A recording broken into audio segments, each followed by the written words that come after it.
আয়াত ৩০ قال رب انصرني على القوم المفسدين তিনি বললেন, হে আমার রব, বিপর্যয় সৃষ্টিকারী সম্প্রদায়ের বিরুদ্ধে আমাকে সাহায্য করুন।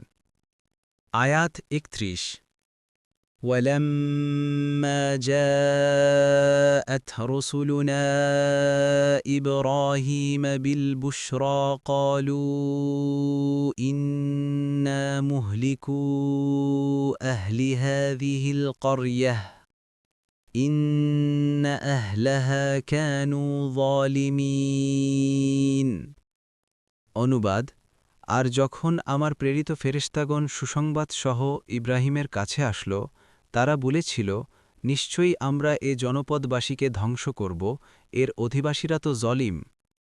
তাফসির ১ নং ফুটনোটের বিবরণ। এ জনপদ বলে লুত জাতির এলাকা সাদুমকে বোঝানো হয়েছে। ইব্রাহিম আলাইহিসসালাম এ সময় ফিলিস্তিনের বর্তমান আল খালিল শহরে থাকতেন। এ শহরের দক্ষিণ পূর্ব দিকে কয়েক মাইল দূরে মৃতসাগরের অংশ রয়েছে।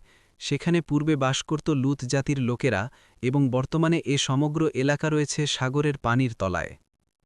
আয়াত ৩২ قال إن فيها لوطا قالوا نحن أعلم بمن فيها لننجينه وأهله إلا امرأته كانت من الغابرين অনুবাদ ইব্রাহিম বললেন, এ জনপদে তো লুত রয়েছে।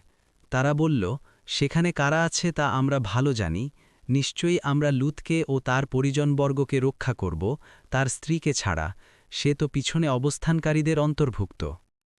তাফসির ১ নং ফুটনোটের বিবরণ। এ মহিলা সম্পর্কে অন্যত্র বলা হয়েছে যে লুতের এ স্ত্রী তার প্রতি বিশ্বস্ত ছিল না।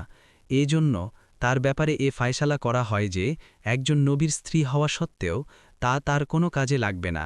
যেমন সূরা আত-তাহরিমে ১০, যেহেতু আল্লাহর কাছে প্রত্যেক ব্যক্তির ব্যাপারে ফায়সালা হয় তার ঈমান ও চরিত্রের ভিত্তিতে, তাই নবীর স্ত্রী হওয়ায় তার কোনো লাভ হয়নি। তার পরিণাম তার স্বামীর অনুরূপ হয়নি, বরং যে কাউমের ধর্ম ও চরিত্র সে গ্রহণ করে রেখেছিল তার অনুরূপ হয়েছিল। সে তার কাউমের কুফরিকে সমর্থন করছিল এবং তাদের সীমালঙ্ঘনকে সহযোগিতা করে যাচ্ছিল। দেখুন ইবনে কাসির।